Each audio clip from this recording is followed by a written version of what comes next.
yam seng na hai ga di ozana zo akhoi gi manipur gi je seng na hai ga di economic polity reform je loi chang nge ko samna ai ju like khoi ju Bangalore da tame ko Karnataka je highly corrupted state ne bo politically but Karnataka gi meeting je government job tana de government job daga lai de maram di moi da IT gi keno jam chakhat le na private company ji chang na bo khone ma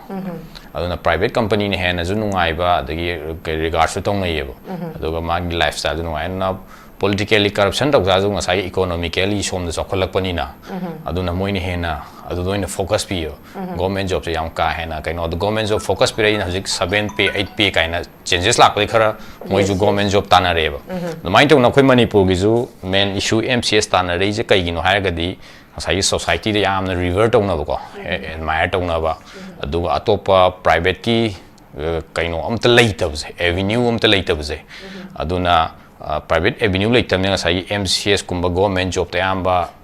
government job to loi focus pinarak panewa aduga khoi gi political system nga tang laitana kaino farak tarak pa the private company thabak toroga je tolop se chang nai rakta ba ko economically interruption political je kaino oi dramni na nga ta laitana ban local lek pan nga sai private di no mo sura phang dui ne ba an siu mo gi political factors in ne ba akoina manipur gi oina hai je ozan zo hai je pulap dum shoi ra bane hai je aduga MPSC gi oina di aina mung lakse aduga manipur gi lakse ge ba MPSC gi oina di ai gi wakhan da di if you don't have some 82 or sub above lakhs or crore like traga di tharo nu dum haije ge si di pon ne go adu di mathata nang network lai ge dam ne network like ta di kana de si di open ne ka ai loi khangi ai experience loi toro nga ta ni khoi de yorom ba kamai changi loi khangi ko khoi merit khra ju changi ko seng na dum merit khra di yaw dam na te asiba moi dum sa dam na te bo si di open ne upai liti si di khoi gi lai ba situation lai ba ke situation ne khoi ta ra ne ba asina tabida khoina youngster jing na to jai ta de khoi gi systematic reform di changi hoji youth ki political awareness yam dakha ta re ne ba youth se political participate to gum changi ba samna da khoi gi all age politician nga tane hoji le je moi above 50 60 me moi gi leramba mindset ka hoji ki young gi mindset kyam khena re moi gi hana gi mindset shong hong dre moi corruption to do wan ta ba sai gi system ji da sai gi mi jing gi wahal laga sak to lam ne khar khak pije ba da mi jing ngo bi ne ba to ne ja adu mai na khoi gi youngster jing na economic lom da kamai na khoi gi political changes ta gi economic reform la ko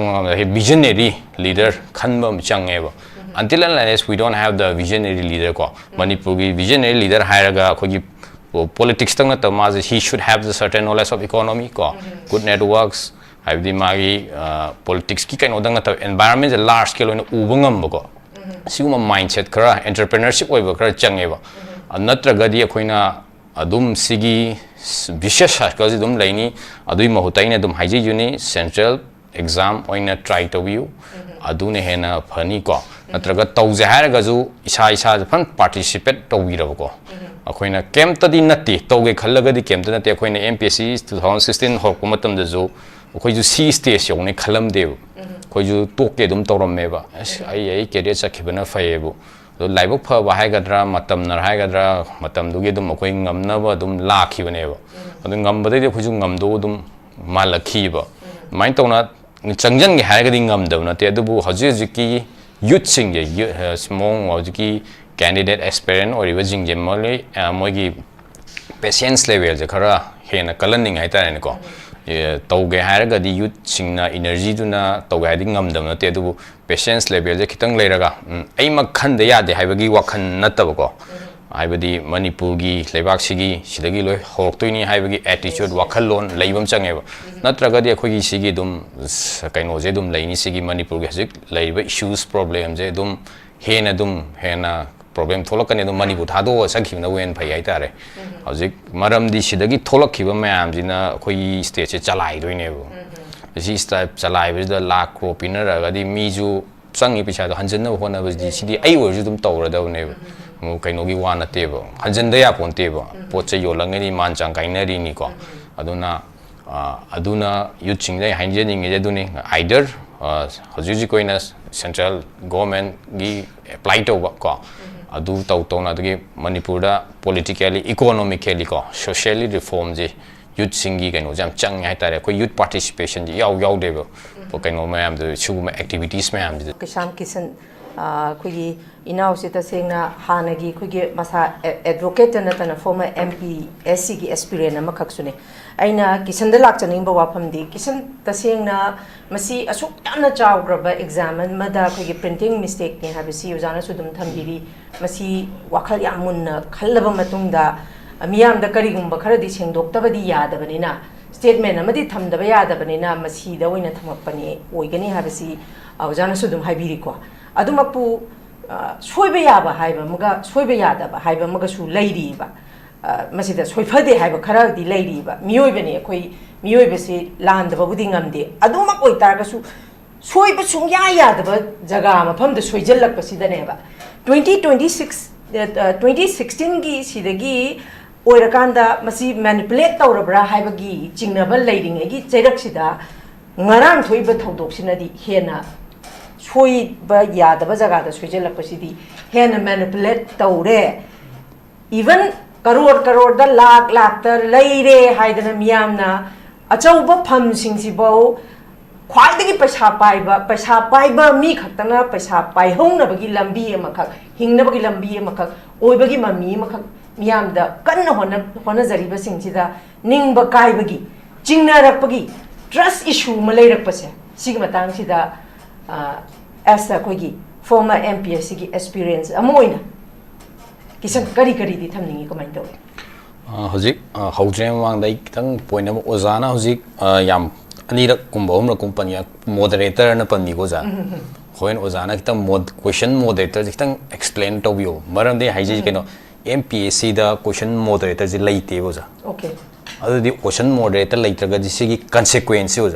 Coming to one is a conviewer. Addition matter Mpsc, the head examiner is late. Okay. Head examiner out of exam, question moderator out of exam, the queen exam go with us. She's over Kano neighbor.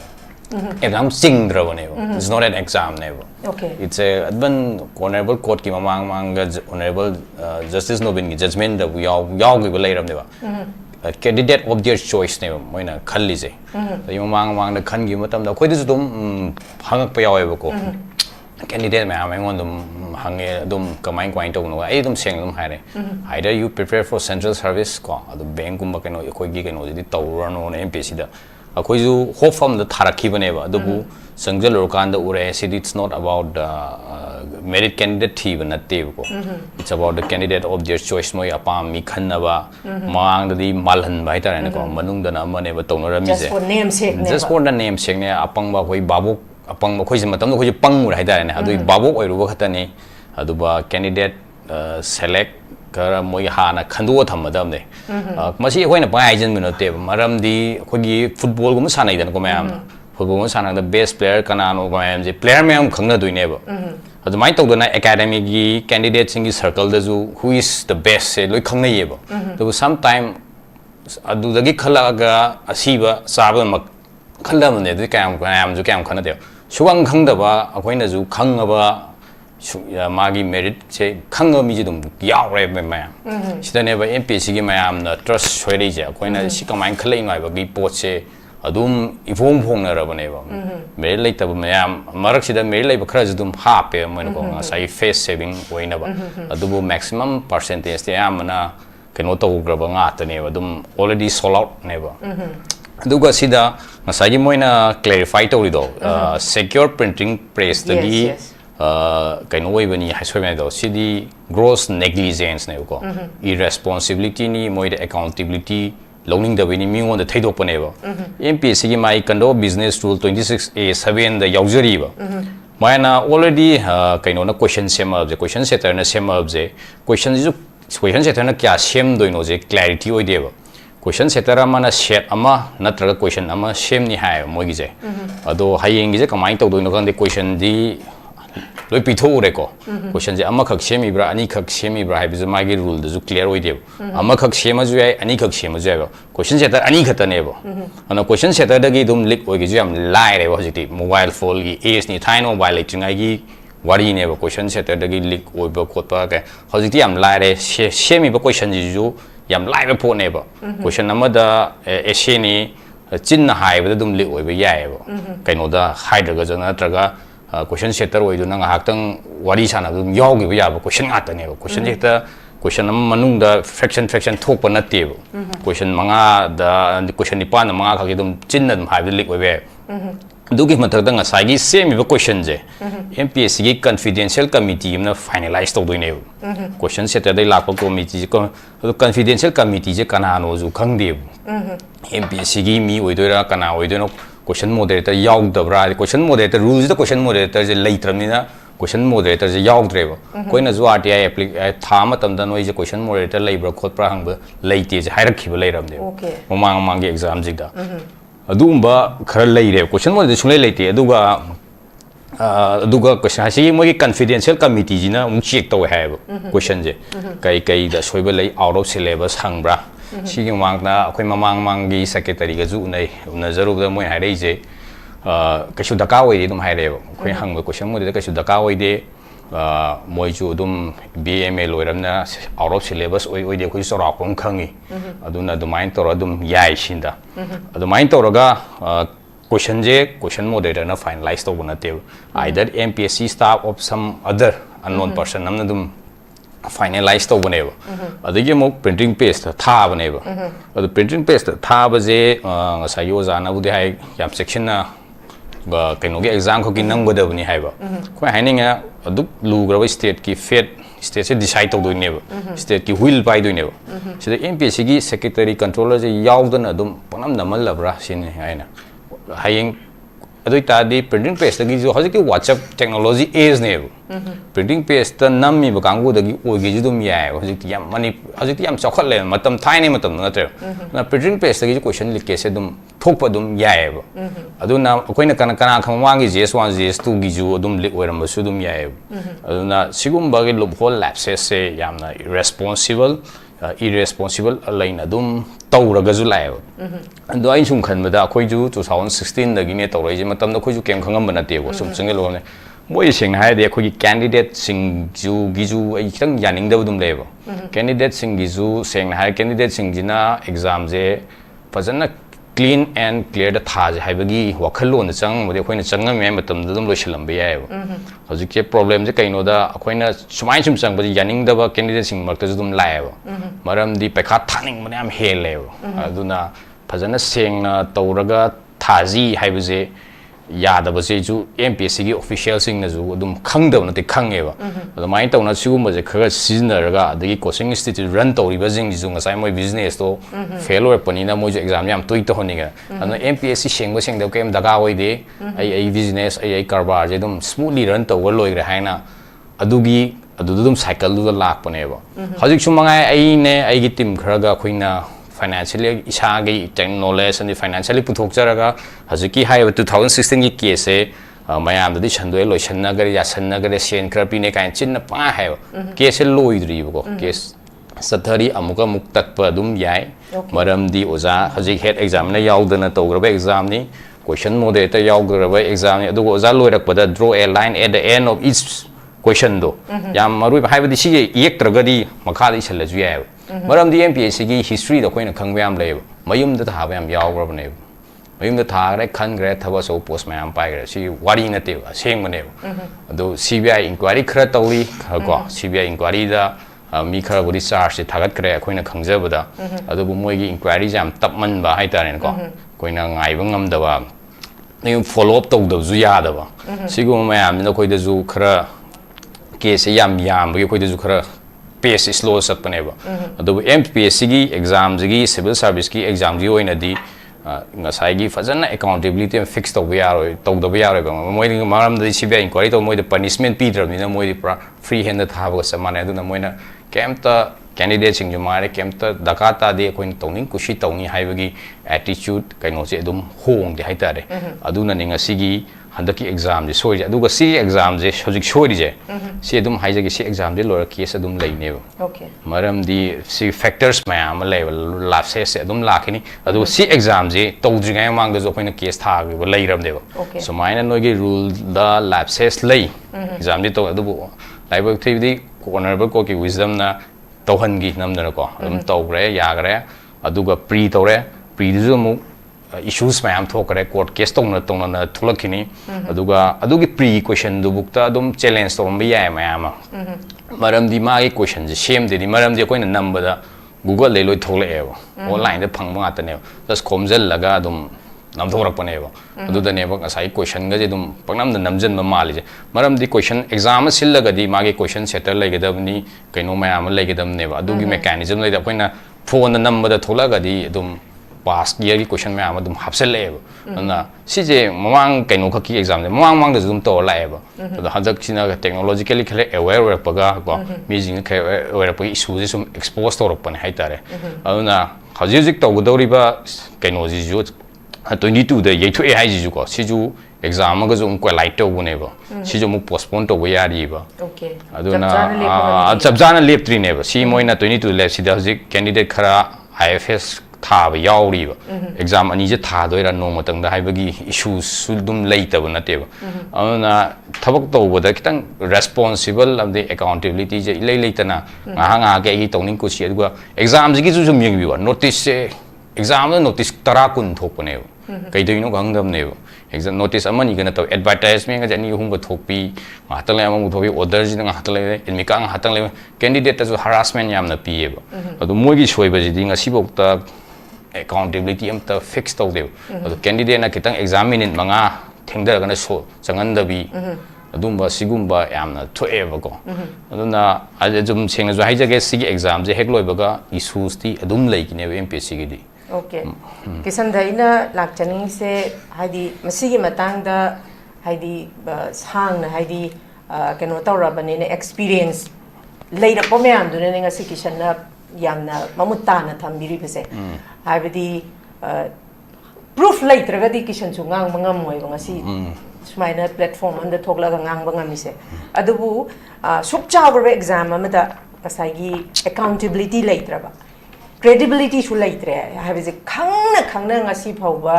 masida holes laire habise khangna ngasi bok punishment pi bangam de si adum matam si changbani na ne lairi se responsibility se kai ta ya kanda adum exam si de su politics pusal edi harakani bako everything based on politics ne ba kai thamningi kisan politics ata ne manipur di pick pani na ko even politics lo yaw even akhoi gi khwai maruina akhoi wakhanda di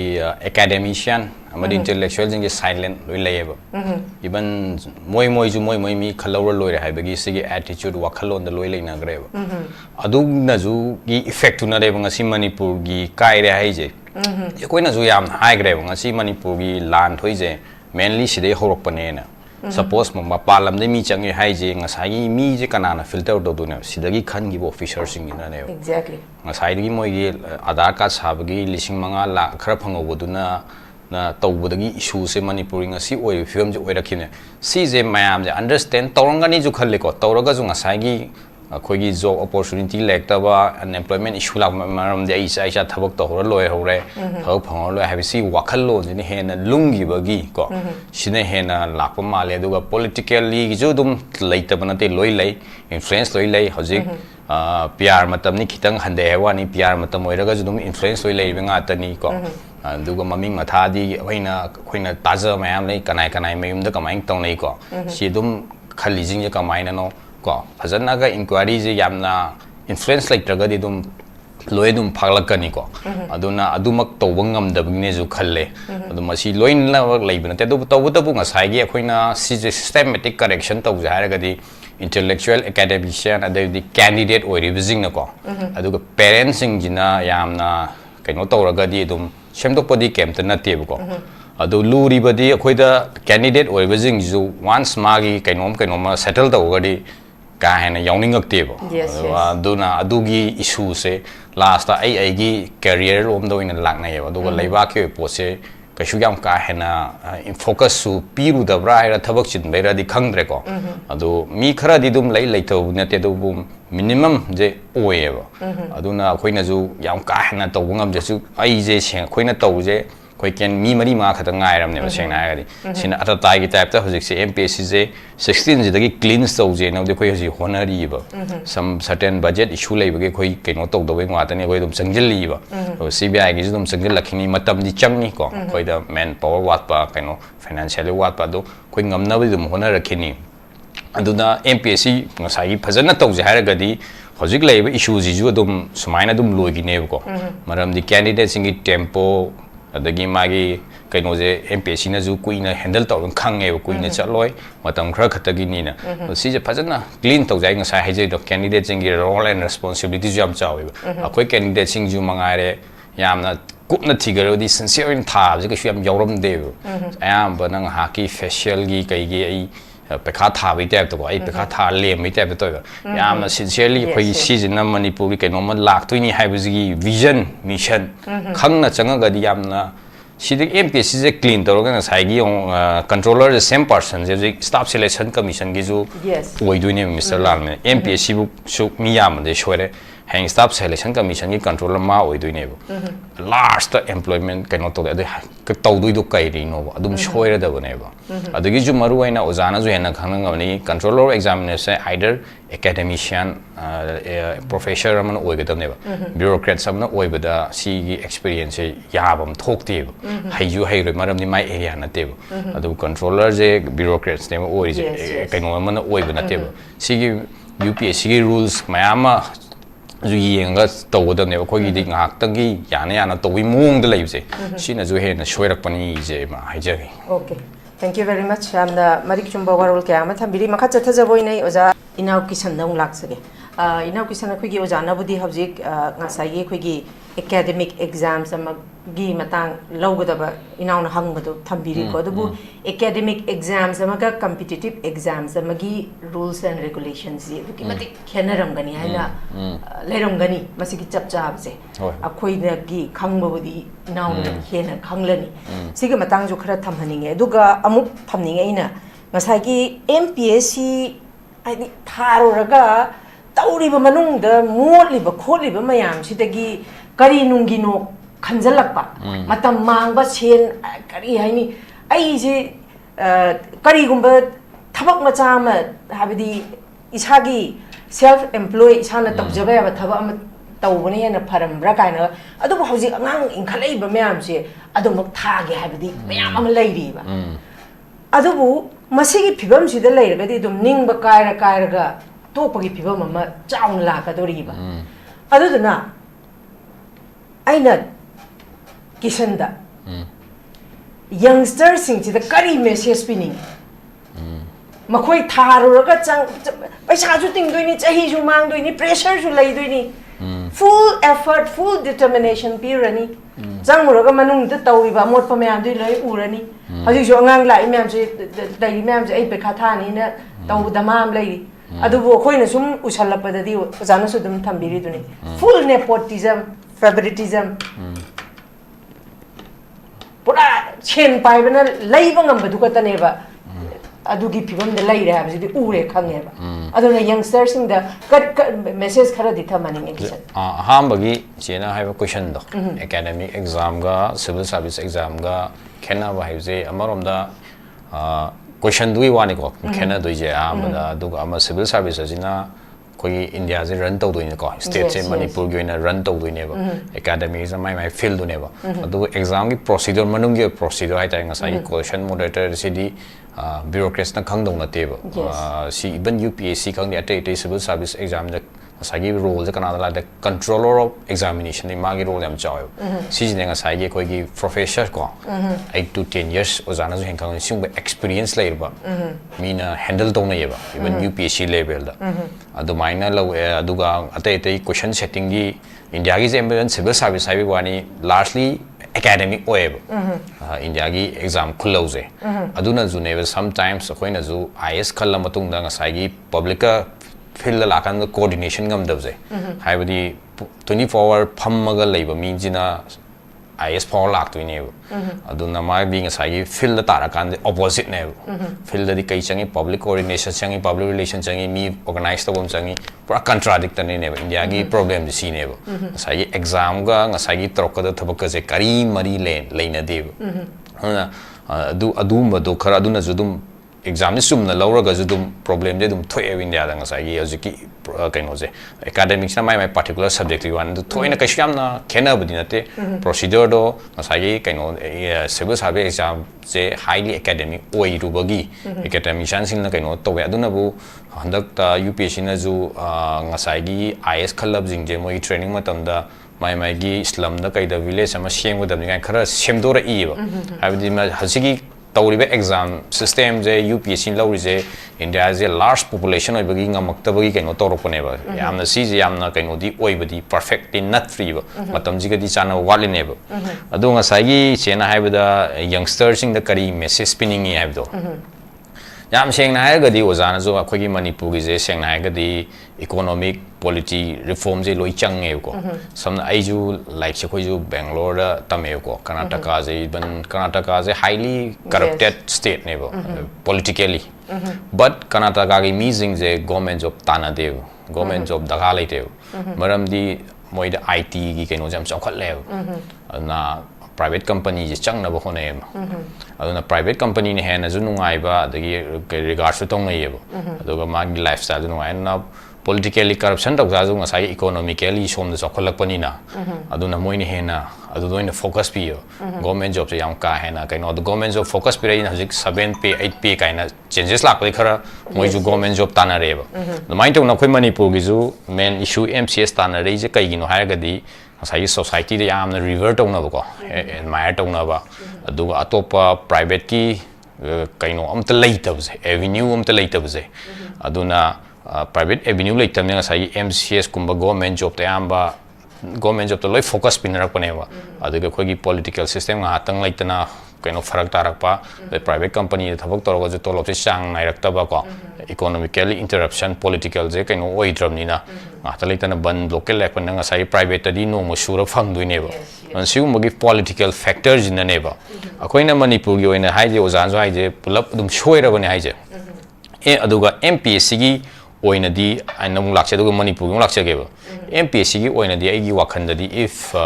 you don't have some 82 or sub above lakhs or crore like tragadi tharo nu dum haije ge cd pon ne go adu di mathata nang network lai ge dam ne network like tadi kana de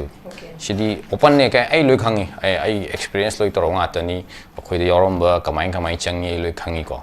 hoi merit khra ju changi ko seng na dum merit khra di yaw do na te asiba moi dum sa dam na te bo cd open ne upai liti cd khoi gi lai ba situation leba ke situation ne khoi tar ba ne ba asina tabida khoina youngster jing na to jai ta de khoi gi systematic reform di changi hoji youth ki political awareness yam dakha tare ne ba youth se political participate to gum changi ba samna da khoi gi all age politician nga tane hoji le je moi aba 50 60 me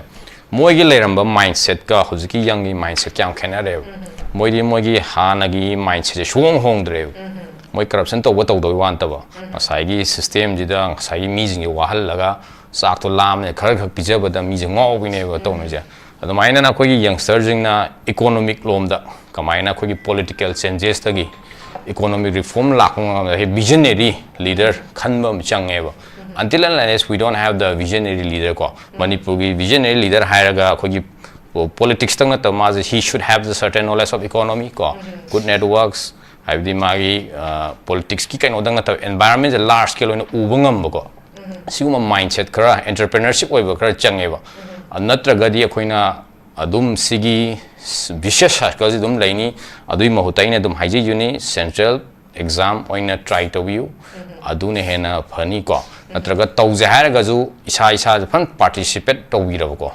akoina kem tadi nati toge khallaga di kem tadi akoina MPSC 2016 hokku matam da ju akoi ju C stage yone khalam de